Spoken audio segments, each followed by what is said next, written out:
बिस्मिल्लाहिर्रहमानिर्रहीम। कहा था भाई मस्जिदें है ये सबसे अमन वाली जगह है। लिखा है कि 9 हिजरी में सन 9 हिजरी में हुजूर सल्लल्लाहु अलैहि वसल्लम के पास मदीना मुनव्वरा में नजरान के इलाके के कुछ ईसाई लोग आए, तकरीबन 60 के लगभग थे। उसमें बड़े बड़े उलमा भी थे उनके ईसाइयों के। जब वो मदीना आए तो फिर रात का मसला पेश आया कि भाई ये लोग कहाँ पर ठहरेंगे।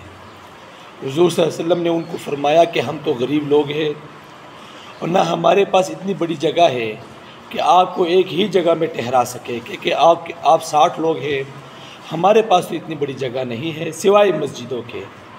अगर रहना है तो मस्जिदों में ही रहेंगे, नहीं तो हम मेहमान नवाज़ लोग हैं, हम आपकी मेहमान नवाजी करेंगे। तो 2-2 और 3-3 लोगों को अपने साथ लेकर जाएंगे, 2-2 या 3-3 लोगों को अपने साथ लेकर जाएंगे, आपकी मेहमान नवाजी करेंगे। अगर ना हमारे पास और कोई दूसरा ऑप्शन है ही नहीं, क्योंकि हम गरीब लोग हैं। तो ये जो ईसाइयों का वफ़द था, इन बड़े बड़े उलमा थे, तो ये आपस में सरगोशी करने लगे कि खुदा न ख्वास्ता अगर ये 2-2 3-3 जाने लगे और कहीं ये सहाबा और हुजूर सल्लम उनको कुरान सुनाना शुरू कर दे, तबलीग करना शुरू कर दे, कहीं ये मुसलमान ही ना हो जाए। तो उन्होंने आपस में यही इरादा किया कि हम तो 2-2 3-3 नहीं होंगे, सारे ही एक ही जगह पर इकट्ठे होकर रह जाएंगे और एक ही जगह यानी मस्जिद ही में रहेंगे। हुजूर सल्लम को जब ये कहा गया तो हुजूर सल्लम ने फरमाया तुम्हारी मर्ज़ी है, अगर मस्जिद में ठहरना चाहते तो ठहर लो, अगर ना हमारे पास कोई दूसरी ऑप्शन है ही नहीं। तो वो मस्जिद ही में ठहर गए। जब बाद सहाबा ने देखा कि नमाज़ पढ़ते हुए वो बैतुल मुक़द्दस की तरफ नमाज़ पढ़ते हैं और हम बैतुल्लाह शरीफ की तरफ नमाज़ पढ़ते हैं, तो बाद सहाबा आने लगे उनकी तरफ कि भाई ये गलत नमाज़ पढ़ रहे हैं। तो हुजूर सल्लल्लाहु अलैहि वसल्लम ने फरमाया कि नहीं, उनको मत रोको, उनको पढ़ने दो नमाज, क्योंकि उनके मज़हब में उनके पैगम्बरों ने उसकी तरफ नमाज़ पढ़ी है, तो उनको नमाज़ पढ़ने दो। जब तक ये मुसलमान नहीं होंगे तब तक ये बैतुल्लाह शरीफ की तरफ नमाज़ नहीं पढ़ेंगे। तो ऐसा ही हुआ, उन्होंने वहाँ पर नमाज़ें पढ़ी, फिर वहाँ रात गुजारी, फिर वहाँ से हुजूर सल्लम से बातचीत की, फिर वहाँ से चले गए सुबह।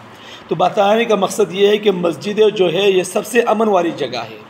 हुजूर सल्लल्लाहु अलैहि वसल्लम ने 2 यहाँ पर पैगाम दिए। एक तो अगर मस्जिद में ठहरना है तो ठहर सकते हैं, कोई मसला ही नहीं है, लेकिन यह है कि रातों रात यहाँ पर नहीं रह सकते। जिस तरह के तबलीगी हजरात यहाँ पर आते हैं, 2-2 3-3 दिन रहते हैं, ये तो बिल्कुल जायज़ है, क्योंकि वसल्लम के अमल से साबित है। दूसरा ये कि अगर दूसरे मज़हब के लोग यहाँ पर आ जाए तो उनको इजाज़त है, चाहे यहूदी हो, ईसाई हो, जो भी हो, अगर वो बज़ाहिर वो पाक है, उनके पकड़े जो कपड़े हैं वो पाक है, उनका बदन पाक है, अगरचे वो मुसलमान नहीं है, लेकिन मस्जिद में वो आ सकते हैं। हमारे यहाँ तो ये है, अब तो माशाल्लाह मसला हल हो गया है कि तबलीगी हज़रात जब कई दूसरे इलाके मस्जिदों में जाते थे तबलीग करने के लिए, तो वहाँ पर लिखा होता है बोर्ड कि तबलीगी हज़रात का यहाँ पर आना मना है, तबलीगी हज़रात का यहाँ पर आना मना है। मुसलमान हैं, एक ही नबी का कलमा पढ़ते हैं, एक ही कुरान पढ़ते हैं, एक ही नमाज़ें पढ़ते हैं, लेकिन क्या कि दिल और सीना बोझ इतना बढ़ चुका हुआ है लोगों का कि एक दूसरे को बर्दाश्त ही नहीं करते। बाकी अल्लाह से दुआ है कि अल्लाह अमल की समझ की तौफीक अता फ़रमाए। व आखिर दावाना अल्हम्दुलिल्लाहि रब्बिल आलमीन।